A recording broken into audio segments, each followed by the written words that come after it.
Para garantir que os jovens tenham um futuro promissor, é importante mantê-los motivados. E é sobre isso que agora eu vou falar com a psicóloga Milécia Oliveira. Muito bem-vinda, Milécia. Que bom ter você aqui com a gente. É um grande prazer te receber. Prazer é todo meu. E a gente vai continuar falando sobre jovens aqui, gente. E Milécia, como que a gente vai motivar esses jovens, Milécia? Fala um pouquinho pra gente sobre isso. Eu acho que é muito importante a gente entender, primeiro, que motivação, ela também é um processo que o ambiente provoca, né? Ela não é só um fator interno, mas principalmente interno, porque a própria palavra já diz, é um motivo que gera uma ação, né? Essa é a origem da palavra motivação, né? E muitas vezes hoje nós, na ânsia de querermos suprir as necessidades dos filhos ou dos jovens ou das pessoas que a gente, né, ajuda ali a conviver, a gente tira essa oportunidade de eles sentir desejo, de eles sentir necessidades e se sentir ali no ímpeto de buscar, né? Tá tudo muito fácil. Verdade, a gente estava conversando um pouquinho sobre isso aqui antes da entrevista começar. Né? É verdade. E você trouxe alguns pontos pra gente, né? Algumas coisas que podem ajudar a motivar os jovens. E o primeiro ponto que você trouxe pra gente é criar ambientes que valorizam o desenvolvimento pessoal e profissional do jovem. Exato. Quando nós criamos esse ambiente que valoriza o desafio, que valoriza a possibilidade do erro, como algo que faz parte de um processo de crescimento, a gente faz com que esse jovem ele busque tentar outra vez. Sim. Né? Para que a frustração não seja o empecilho, mas aquele fator que vai fazer com que ele recomece, com que ele veja onde ele errou.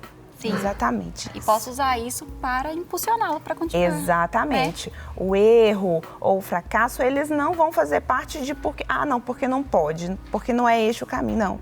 Porque talvez eu não estou fazendo do jeito adequado. Vou voltar, vou repensar a minha trajetória e verificar onde eu posso melhorar a rota para chegar naquilo que eu desejo. Muito legal. Olha só o próximo, mostrar que os erros e fracassos, né, como a gente acabou de falar, fazem parte da trajetória de crescimento. Exatamente. Gente, né, os jovens, principalmente os jovens de hoje, precisam entender que os erros fazem parte. E que não é porque errou que a vida acabou, né? Que, errei, vou mudar de profissão. Errei, vou largar o meu trabalho. Errei, meu chefe me deu um puxão de orelha. Larguei meu trabalho porque o chefe me deu um puxão de orelha. Poxa vida, e tem acontecido muito isso, né? Exatamente. E isso é um ambiente também que a gente é criado, né? Que eu costumo dizer que é um mindset, né? É uma forma de pensar a situação. Quando uma criança começa a andar e ela cai, né? O que todo mundo faz? Vamos tentar de novo, né? Só que à medida em que a vida vai passando e as exigências da sociedade vão exigindo de nós essa performance de excelência o tempo todo, né? A gente vai criando a sensação de que eu não posso errar nunca. E aí, quando eu erro em uma prova, quando eu não passo no vestibular, quando eu lido com um não em um trabalho, eu não estou preparada emocionalmente para lidar com essa frustração, né?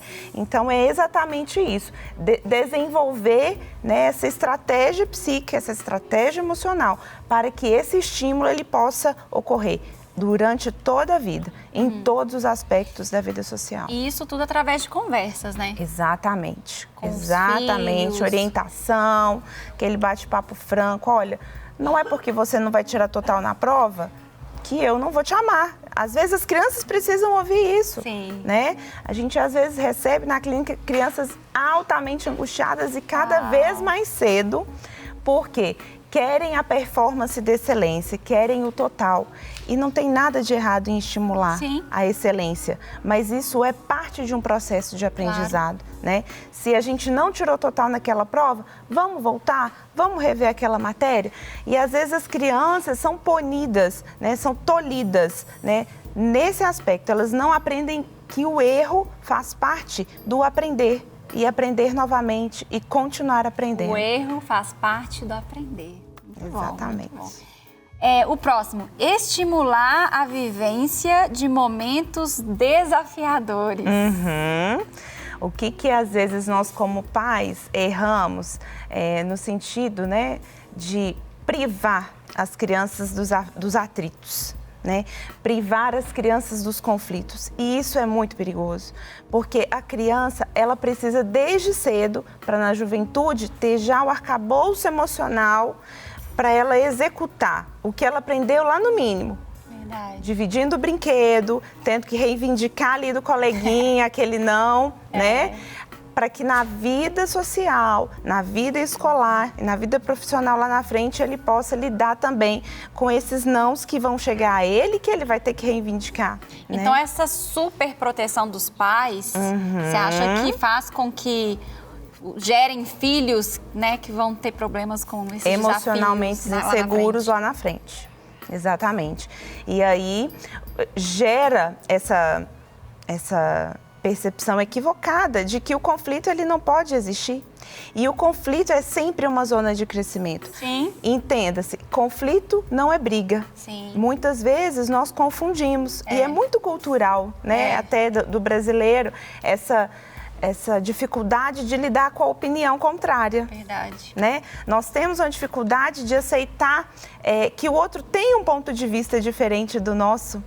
E nós aceitamos isso como uma ofensa. E não, é só o ponto de vista do outro, né? E aí eu preciso desenvolver essa habilidade de entender que é o ponto de vista do outro, mas eu tenho o meu também. E isso pode, né, se confluir em algo que é melhor para as duas partes. E eu acho que toca também o que é o próximo ponto, né? Valorizar a competição saudável. Exatamente. Que existe uma forma saudável de pensar diferente. Exatamente, né? Exatamente. E essa competição, ela é preciso porque todas as vezes que na sociedade nós vivemos momentos de crise, grandes guerras, grandes períodos de fome, calamidades, isso gera, né, algo de avanço. Né? Não é que a gente só pode avançar nisso, mas o momento de crise, ele traz essa possibilidade de a gente se desdobrar, de produzir algo a mais da nossa zona de conforto, né? A competição saudável é eu hoje querer ser melhor do que eu fui ontem. Crescimento pessoal. Exatamente. E o próximo ponto, reconhecer os dons e os talentos pessoais. Exatamente. Nós no dia a dia lidamos muito com o pré-vestibulando, né? Naquela ansiedade de passar, aquela vontade de escolher sua profissão. E é muito interessante porque às vezes a pessoa ela chega ali no consultório querendo realizar um sonho da família. Olha. Ela chega ali naquela vontade de dar um retorno de um grande investimento que o pai fez ao longo da vida em uma escola de qualidade, né? E acaba abrindo mão de um desejo, de um talento que sempre acompanhou. E isso é muito frustrante, porque a pessoa vai trabalhar muito infeliz ou ela vai criar um mecanismo de autossabotagem. E lá na infância, os pais vão plantando. Olha, o que você vai ser? Ah, não, você vai ser médico. Ah, você vai ser não sei o que, igual do papai. E vai gerando, né, na criança, às vezes, a não valorização daquilo que ela tem de habilidade. Às vezes, a gente... eu já ouvi de até amigos, olha, eu não vou dar nada de coisa de casa para minha filha, porque eu quero que ela seja uma executiva. Ai, meu Deus. E olha, mas a criança precisa, né, viver ali na infância aquilo que ela vê. Né? Através do brincar, ela vai reprocessar as coisas que ela vive, as alegrias, as angústias. E aí, não vou dar nada de casinha, porque eu quero que ela seja, né, tal coisa. E isso tá tolhindo ali, às vezes, um dom de uma grande mãe, né? Que vai viver frustrada lá na frente, na carreira, porque queria ser mãe, abriu uma... São pequenos detalhes, são pequenas sementes que os pais têm esse poder, né, de lançar na mente, no sonho das crianças. É preciso valorizar os talentos musicais, né? Às vezes a criança ela não tem uma habilidade para os jogos matemáticos, para a lógica, mas ela é uma pessoa da fala, é um artista plástico. E a gente muito preocupado com a motivação do dinheiro ou a motivação de uma carreira, né, promissora e às vezes só pelo aspecto financeiro mesmo, né? da remuneração, acaba vivendo uma vida profissional frustrada, que vai trazer doença psíquica, emocional e doenças físicas também ao longo de toda a vida. É verdade. Não quer ficar um segundo por fora da nossa programação? Agora você pode nos acompanhar através das plataformas digitais. Não perca tempo, acesse, curta e siga-nos. Fique por dentro de tudo o que acontece por aqui. Rede Super, inspirando você.